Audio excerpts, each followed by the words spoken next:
I wanted to say few things from the very beginning. One thing is your CV, and then is your statement. We call it a TRS, Teaching, Research, and Service Engagement statement, okay? Each university would have a slightly different requirements for each of these things, but every university will have these things, okay? So, and if you have any question along the way, ask me, stop me, take your time. If we don't finish today, we can continue next week, or we can do it on a regular basis, okay? First of all, your teaching research service usually is called the TRS, but it could be named different in different universities. I'm talking mostly about Texas A&M University, okay? But it may be applied very similar with some ups and downs in any other university. Usually it's a 3 pages statement that I think somebody of you were saying that you are working on that right now.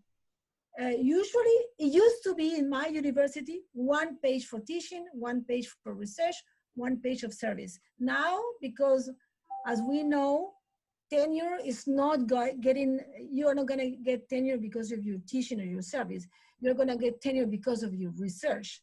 Now, most of the time, they allow you within these 3 pages to take about 1.5 pages or 2 with research, and your teaching and services will be shorter, okay? That is generally the case. And generally, what you have to do this is explain what some of you were saying. For example, if you're in a multidisciplinary field, you have to say, my research is this, and because my research is this, I collaborate with X, Y, and Z. But my contribution to the X, Y, and Z in this multidisciplinary approach is this. And I'm gonna give an example.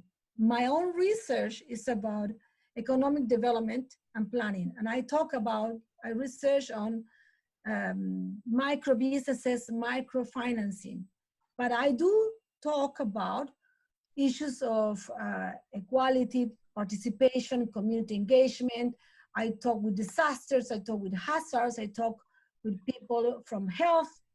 But I need to say, I collaborate with health, health hazards, whatever, from the point of view of how businesses recover from hazards, how micro entrepreneurs deal with health, availability of food, businesses in low-income communities, and how are they performing. So my research is not everything, it's one thing that allows me to collaborate. Is that clear? One very important thing is that you cannot say, I am interested in housing, community service, community engagement, participation, hazards, environmental issues. And I said, what is your contribution on all of these things? What is what you put together on any of these areas, on all of these areas? So one of the things they told me about is, explain us why your contribution is relevant. And we say, what is the thread in all of what you are doing that says, Ivis is here, Betsy is here, I see them, okay, Nicola is here, or Cecilia is here, and April, and so what is your contribution in all of this? That's one overall. And the other thing is that how that identity that you are creating informs your research grants, publications, your teaching, and your engagement, okay? For example, I have a lot of things to do my service, and not everything is related to your research, but try as much as you can to make your research, teaching, and service part of who you are as, I don't know, if I talk about businesses or micro businesses or low-income communities and their economic activity, from that perspective, okay? So your statement this is not your CV. So you shouldn't say, I have this paper, this paper, this paper. But as a complement, because people don't know that in your field of multidisciplinarity, you are not publishing in JAPA, you are publishing, I don't know, environmental health. So, but you can say only 10% of papers in environmental health are published. This is an important journal in this field, and it is so hard to get out. It is, you don't say it's hard. Only 1%, 10%, 20% of the of papers are accepted, and I got accepted here. Okay, the impact factor is this: whatever works for you. Okay, but somebody was saying, in your department you are good, but outside of your department you don't know. So we just reviewed, for example, 2 weeks ago, in the promotion in the college, and I evaluated people in planning, in architecture, in construction science, and visualization. There are my 4 departments. I have no idea in visualizations journals. So in the statement is your moment to say that, not in your CV. Okay, that is, in your CV you may say impact factor, but sometimes some of your most relevant research may not be reflected in the impact factor of the journal. So you need to tell us in your statement, okay? Is that clear? Yes, Betsy. Can you, or is it, can you, like, if you have the impact factor, can you say like how many times your article was cited in the CV? Absolutely, absolutely, yes. This is the time for that. For in example, the CV? The CV, the thing is, the CV needs to be clean, okay? You may have a segment saying the impact of your thing, but in general, we don't use that CV for that, okay? In general, you don't. Sometimes it's so gross, so strong, you do, okay? So you could put the impact factor like in the in the end of the thing, yes, but don't put the number of citations of that article. You, for example, you could do that. Impact factor, number of citations. The thing is that if you do that, you should do it in everything, okay? The thing is that the CV should be a clean document, okay? Not a cluttered one. So we want that. Usually we have the impact factor, but the reason what I said about not always using the impact factor is because as I hear you all talking about the type of research that you do in community engagement and those type of things, many times the impact factor in the journals that you are publishing is not that high, okay? Nevertheless, you can, I usually put an impact factor of the journals, yes, okay? A number of citations, be strategic. If it is a good number, do it. If it is not a good number, you don't have to, okay? It's not a requirement. But if it works in your advantage, do it, but clean. Don't make such a narrative thing about it. Number of citations, that's period. We go. Any other question?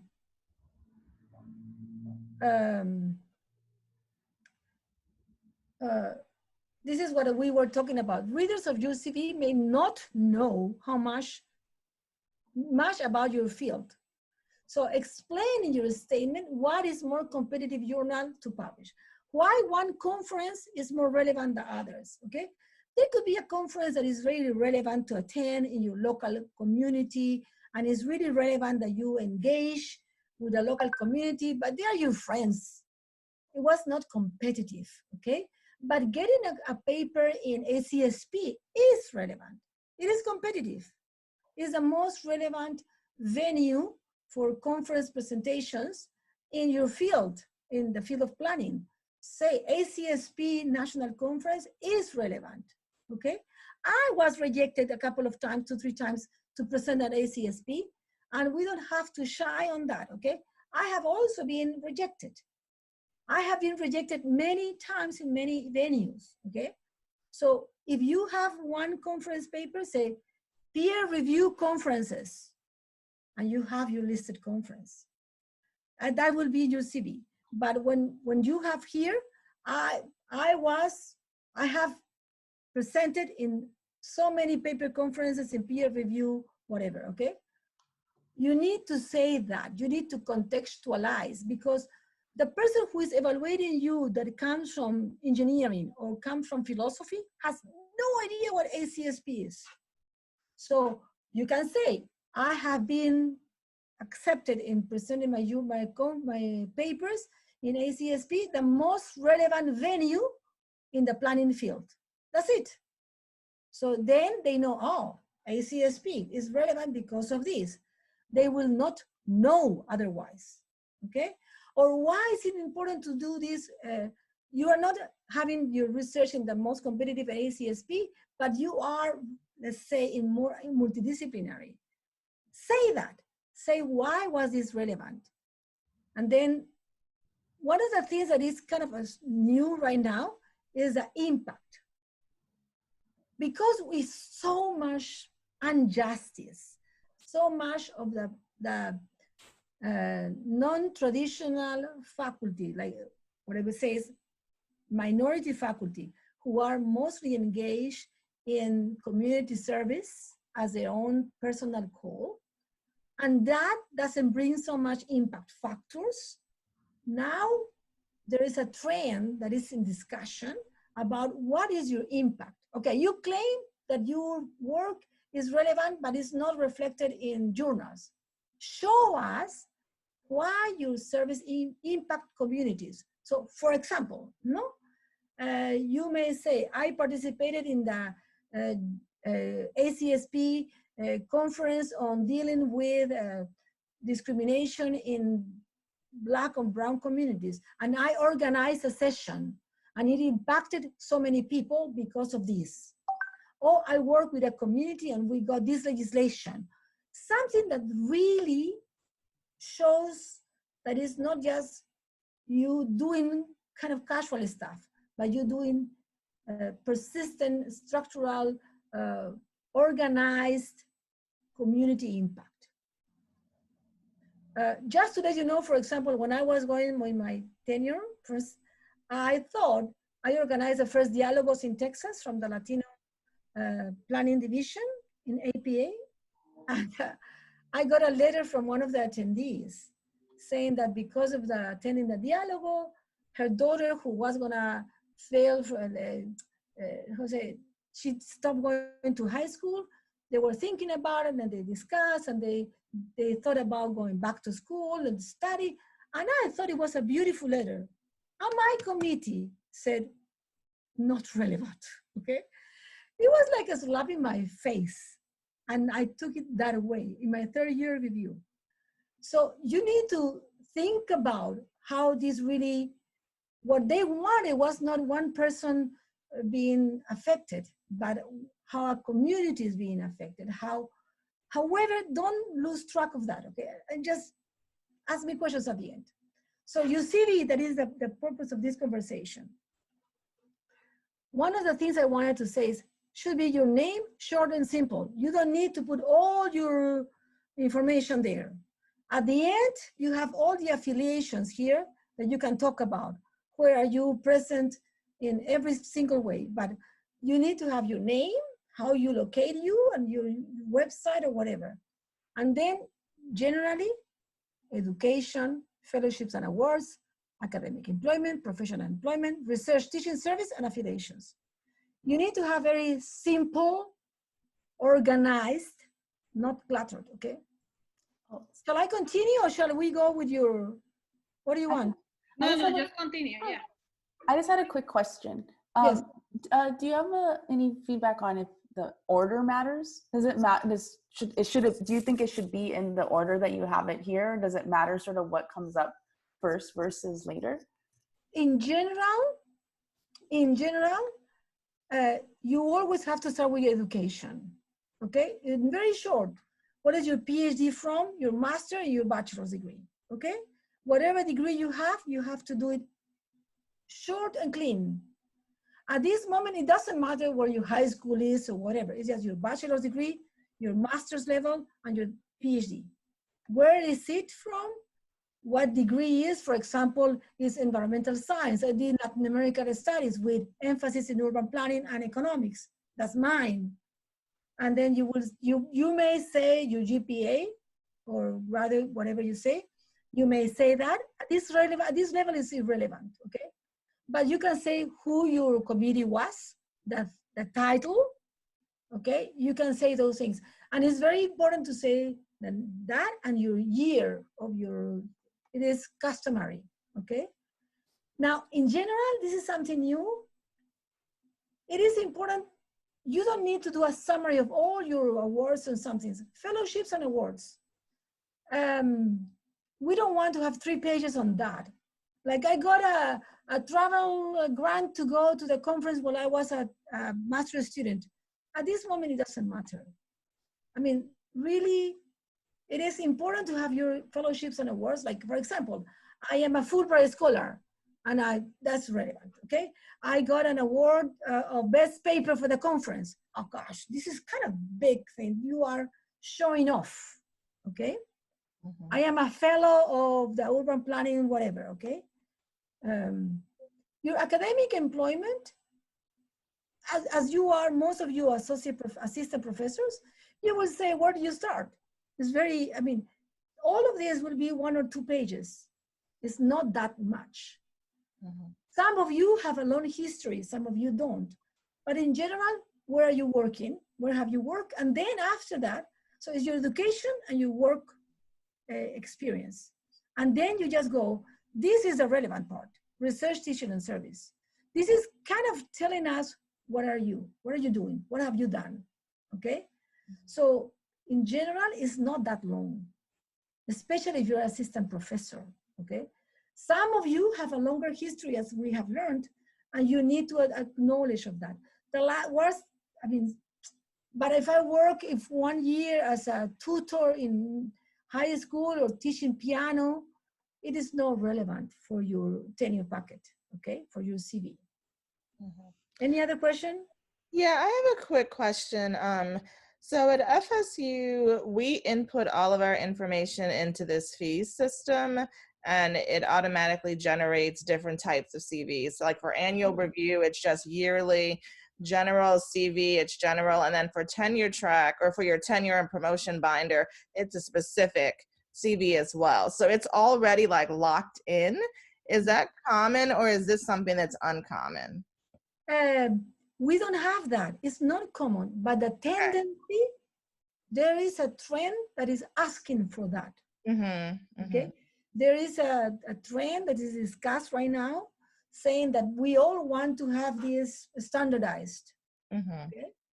There's a good and a bad thing on that, but it's not, in theory, many universities want to do that to avoid all the discussion. So mm-hmm. that the university, before you do, they decide what is relevant. Mm-hmm. Okay? So for example, they don't want your CV used in high school or things like that. No, mm-hmm. they decide what is relevant. Mm-hmm. It is, and in that case, for example, we have a template also at A&M, and sometimes it's like redundant. Sometimes as you have nothing, and just makes you feel ugly, you know, because it's like sometimes they put some in the template some boxes, and you have 0, 0, 0, 0, 0, okay, and you feel ugly that way and easy, but don't worry about it. Don't worry, okay? This is because it is done for many different fields, they are standardized, and they will create at the end what you are within overall fields. Mm-hmm. Okay. We don't use it that right now, but there's a lot of discussion moving that way. Mm-hmm. Okay. Any more questions? I'm wondering. Oh, could I just add something real quick to April's question? Yes. Sorry about that, Nicola. Okay. One thing I would keep in mind, April, I don't know that kind of system either. But one thing just to keep track of, if the template doesn't do a good job illustrating something that's important in your work, or multiple things perhaps, you want to be really careful about that so that you can privilege those things in the statement. Mm-hmm. Mhm. So just, you know, if It's a good it's, thing. yeah, if it's, you know, I haven't looked at kind of a template like that before, the automatic generation thing, but yeah, you know, if you've got big chunks of work that don't fall directly into a category, I Mhm. remember you said up front that you're wanting to make sure you translate, you know, effectively to some of the social scientists. I had a similar issue with Okay. some of my work, so if it's useful, I'm happy to talk more about that later. Okay, that Okay. sounds great. Thank you. Okay, sure. That's very important. Thank you. Thank you very much. This is a very important observation. Let me go. I mean, Can I? for example, I am not going to talk so much about education, fellowships and awards, academic employment right now. I think the most relevant for your CV that any reviewer will do is this. And by the way, yeah, I'm going to go through this, okay? Publications. And you need to clarify, you cannot just have a total list of your publications. You need to specify what are peer-reviewed journal articles. Most of our universities in planning value more peer-reviewed journal articles. If you were in literature, Americana studies, philosophy, they will require a book to get tenure. But in most of